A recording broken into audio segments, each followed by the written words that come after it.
It's time to hear what you think of the BBC World Service in Over to You. This week, in part 2 of our Ask the Controller special, the boss of BBC World Service English lays out his vision of how the World Service will develop in 2023. I'm Rajan Datta, and this is Over to You. John Zilker, Controller of BBC World Service English, good to have you back. Thank you. And let's just cut to the heart of this as well, though, which is which programmes are going? Digital Planet will end at the end of March.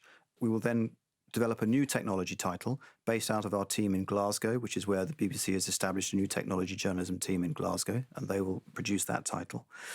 And Work Life India ended in the schedule at the end of November. Hello and namaste. I'm Divya Arya, and this is Work Life India on the BBC from Delhi. Now, almost exactly 10 years back. So here's what BBC Minute is all about. It's 60 seconds of world news from all over the planet.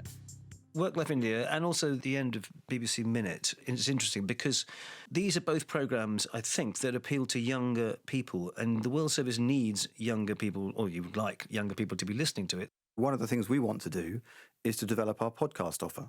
And so that we will be creating a couple of new news podcast offers, including one specifically targeted at younger audiences over the course of the next few months. When it comes to the specifics of Work Life India, it wasn't an easy decision.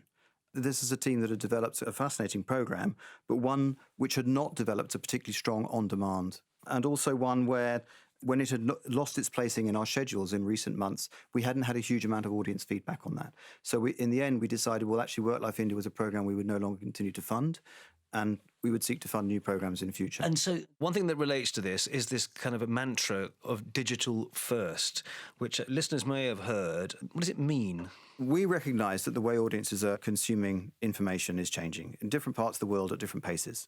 One acknowledges that.